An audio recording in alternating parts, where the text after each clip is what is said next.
Assalamualaikum warahmatullahi wabarakatuh. Ayah, bunda, dan teman-teman semuanya, masih bersama dengan Kak Amir Khan. Di sini kita akan belajar bersama kembali tentang bagaimana kita membaca buku kepada anak-anak kita.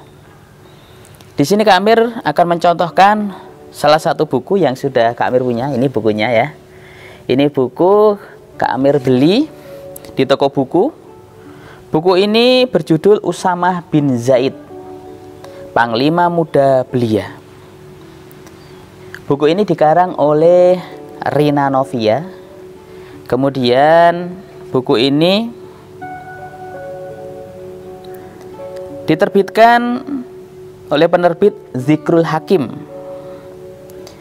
dan ilustrator Yuda Beni dan Syafruddin. Baik, Bunda dan teman-teman semuanya, kita akan mulai saja ya membaca dengan nyaring atau biasa kita sebut dengan read aloud.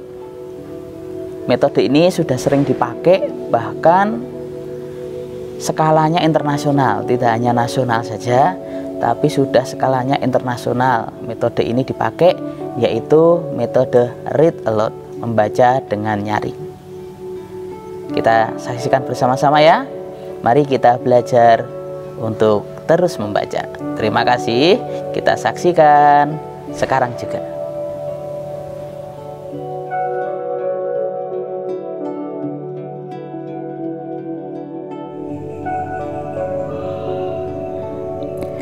Tujuh tahun sebelum hijrah, kafir Quraisy semakin kejam menyakiti umat Islam.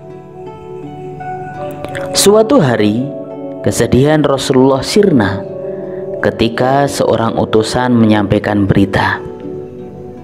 "Wahai Rasulullah, Ummu Aiman telah melahirkan. Bayinya seorang anak laki-laki yang sehat. Anaknya bernama Usamah bin Zaid." Nabi Muhammad memanjatkan rasa syukur kehadirat Allah. Kabar itu telah membuat hatinya bergembira. Siapakah bayi itu? Apakah hebatannya sehingga membuat Rasul tersenyum?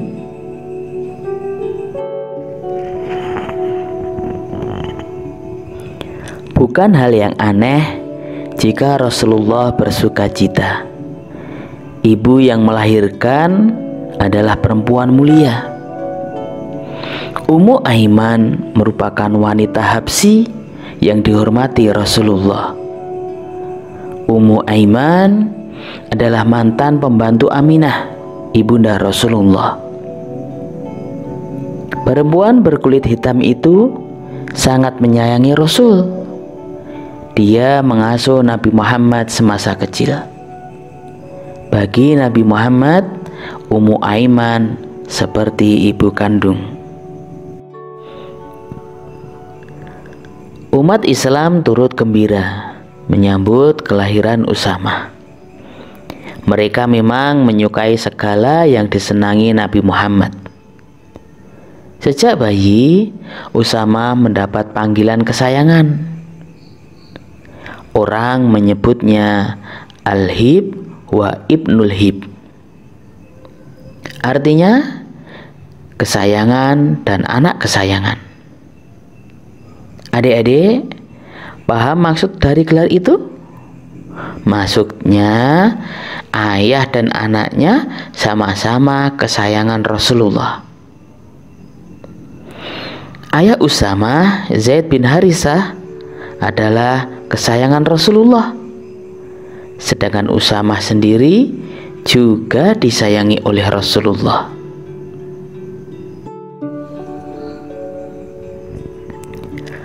Usamah tumbuh menjadi bocah yang lucu. Teman sepermainannya adalah Hasan, cucu Rasulullah. Keduanya sering bermain bersama Rasulullah. Usamah berkulit hitam, berhidung pesek. Dia mirip ibunya yang keturunan Habsyi Afrika. Sedangkan Hasan berkulit putih, bersih, mirip Rasulullah. Namun, manusia tidak boleh dibedakan karena warna kulit. Hitam ataupun putih kulitnya sama saja. Orang menjadi mulia jika dia berbudi pekerti baik. Jadi, adik-adik tidak boleh membeda-bedakan teman. Contohlah Rasulullah yang bersahabat dengan Usamah.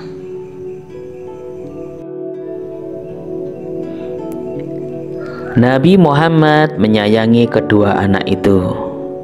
Usamah duduk di paha kanan Rasul, sedangkan Hasan duduk di paha kirinya. Dua sahabat cilik didekapnya erat-erat. Rasulullah punya harapan besar pada keduanya. Semoga kelak mereka menjadi anak yang berguna.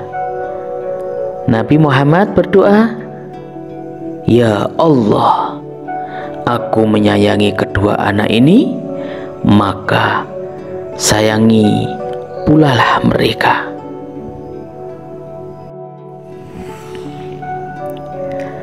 Usamah merupakan anak laki-laki yang gesit. Dia berlari lincah ke sana kemari. Namun, suatu kali Usamah terbentur pintu, sehingga keningnya mengucurkan darah. Aisyah berusaha mengobati luka. Nabi Muhammad ikut membersihkan luka Usamah sampai darah di kening anak itu mengering. Sesudah itu, Rasul menghibur Usamah dengan ucapan yang menyenangkan. Begitulah besarnya rasa sayang Nabi Muhammad kepadanya. Usamah belajar ilmu pengetahuan kepada Rasulullah, terutama ilmu agama.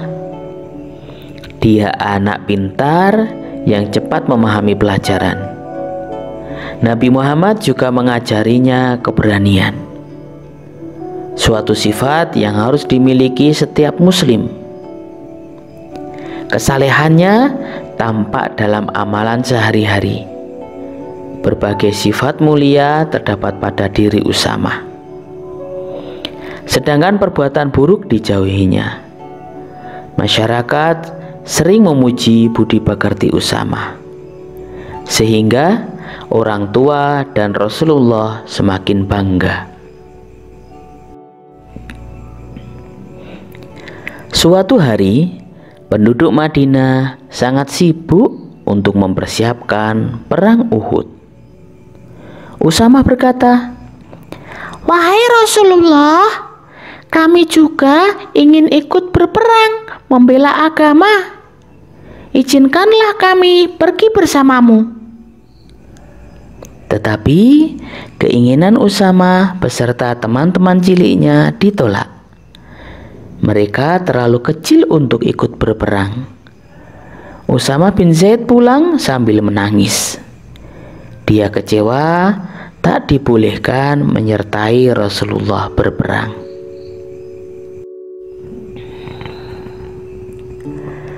Beberapa tahun berlalu, pecahlah perang Khandaq. Umat Islam berbondong-bondong mendaftarkan diri. Usamah datang lagi bersama teman-teman sebayanya. Lalu ia berkata, "Wahai Rasul, kali ini izinkanlah kami berperang bersamamu. Aku sudah besar." Nabi Muhammad terharu melihat semangat sahabat ciliknya. Rasul berkata, "Baiklah, kamu ikut berperang bersama kaum muslimin." Saat itu usia Usamah sekitar 15 tahun.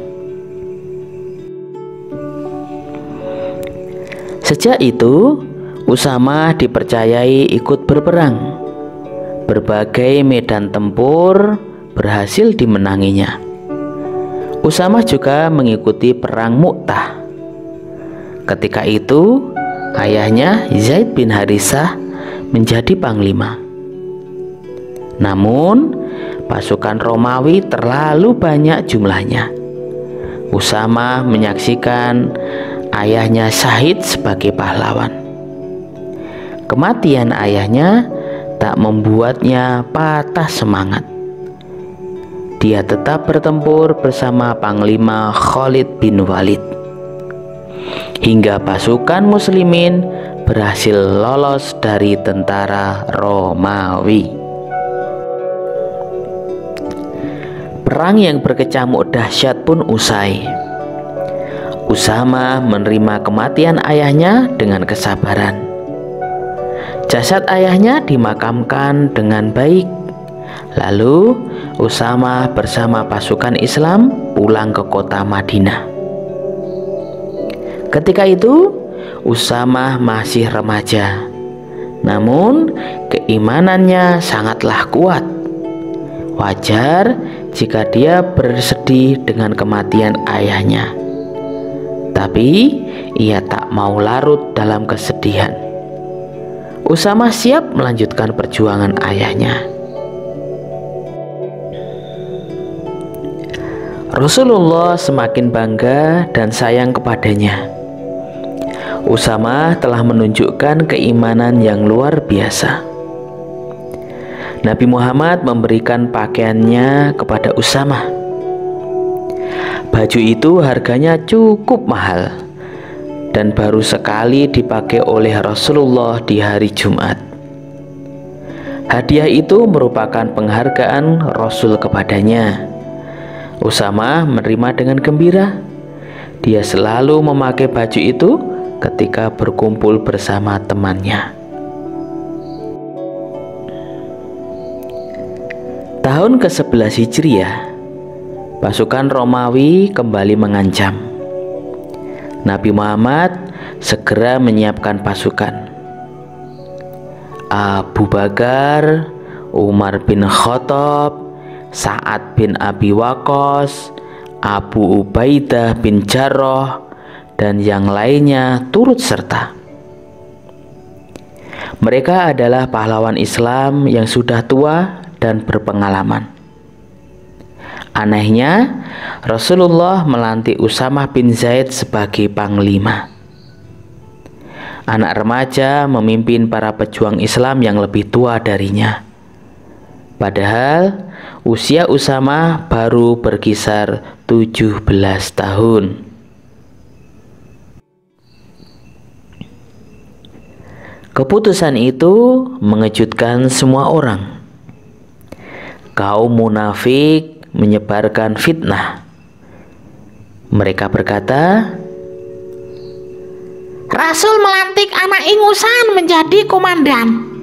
Mana mungkin umat Islam menang berperang. Suasana pun menjadi kacau. Sebenarnya pilihan Rasulullah sangatlah tepat. Usamah memang pantas jadi panglima. Meskipun sangat muda, dia sudah berpengalaman mengikuti berbagai perang. Keberaniannya juga luar biasa. Keimanan membuatnya tak pernah takut dengan siapapun.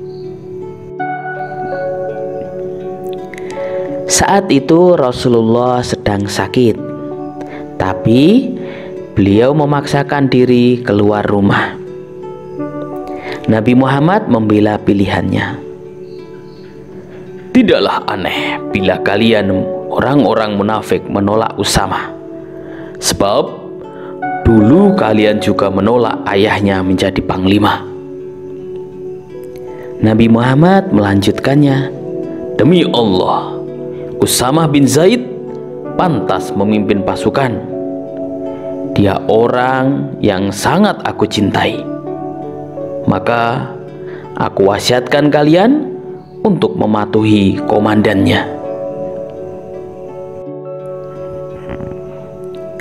Panglima Usamah beserta pasukannya bersiap-siap berangkat. Namun kondisi kesehatan Nabi Muhammad semakin memburuk. Usamah terpaksa menunda berangkat ke medan perang. Usamah memasuki rumah Rasulullah. Dia melihat Rasulullah terbaring lemah. Beberapa hari kemudian, Rasulullah meninggal dunia. Usamah bin Zaid dilanda kesedihan mendalam. Anak remaja itu kehilangan sahabat terbaiknya. Kemudian Abu Bakar dipilih umat Islam menjadi pemimpin. Khalifah Abu Bakar melanjutkan rencana Rasul. Dia menyuruh Usamah menyiapkan pasukan tempurnya. Khalifah Abu Bakar melepas keberangkatan pasukan Islam. Demi menghormati Usamah, Abu Bakar turut mengantarkan ke perbatasan. Panglima Usamah menunggang kuda dengan gagah, sedangkan Khalifah Abu Bakar berjalan kaki. Usamah merasa tak enak hati. Dia seorang panglima, sedangkan Abu Bakar khalifahnya. Usamah masih muda, sedangkan Abu Bakar sudah tua. Usamah pun menawarkan, "Wahai khalifah, biarlah aku yang berjalan kaki. Silahkan naik ke kuda tunggangan." Abu Bakar menolak tawaran itu. "Jangan turun dari tungganganmu. Biarlah kakiku kotor demi mengantar kamu berjuang. Aku menitipkan masa depan agama kepadamu. Ingatlah pesanku. Laksanakan perintah Rasulullah dengan sebaik mungkin." Penghormatan itu menguatkan hati Usamah. Dia terharu dengan besarnya harapan umat Islam kepadanya. Tekadnya semakin mantap untuk mengalahkan pasukan Romawi. Usamah beserta pasukannya terus bergerak maju hingga sampai di sekitar daerah Palestina. Usamah memerintahkan pasukannya berkemah di Balqa. Usamah menyusun strategi perang yang hebat. Lalu pecahlah pertempuran seru menghadapi pasukan Romawi. Sungguh tepat pilihan Rasulullah. Usamah dengan jitu mengalahkan pasukan Romawi. Usamah kembali membawa banyak harta rampasan. Penduduk Madinah memuji. Belum pernah terjadi pasukan tempur pulang dengan selamat, bahkan membawa harta sebanyak yang dibawa Usamah. Harta benda itu akan dibagi-bagikan untuk umat Islam, terutama diberikan kepada orang-orang miskin. Usamah semakin dihormati dan dicintai kaum muslimin. Perang sudah lama usai dan Usamah bukan lagi panglima. Suatu ketika Usamah berpapasan dengan Umar. Terlebih dulu Umar bin Khattab menyapanya. "Marhaban ya Amiri." Artinya, "Apa kabar wahai panglimaku?" Banyak orang merasa heran. Mengapa disapa begitu? Umar menerangkan, "Usamah pernah dilantik Rasulullah menjadi panglimaku." Usamah memenuhi hidupnya dengan berbuat kebaikan. Dia selalu membela yang benar. Usamah diingat sepanjang masa sebagai panglima muda. Teman-teman semuanya, resep Usamah bin Zaid menjadi sahabat Rasulullah sejak kecil. Yang pertama, punya keimanan yang kuat. Sejak kanak-kanak, dia meyakini agama Islam, tak pernah hatinya ragu sedikit pun. Yang kedua, berani berjuang membela agama. Meski masih kecil, dia siap bertempur semata-mata demi membela agama Islam. Yang ketiga, berani memikul tanggung jawab sebagai panglima. Walaupun muda belia, dia berhasil memimpin dengan baik hingga pasukan Islam meraih kemenangan besar. Baik, ayah bunda dan teman-teman semuanya, itu tadi belajar kita membaca untuk putra-putri kita satu kisah tentang Usamah bin Zaid, merupakan sahabat Rasulullah dan diangkat menjadi panglima termuda. Terima kasih. Salam dari Kak Amir Khan. Wassalamualaikum warahmatullahi wabarakatuh.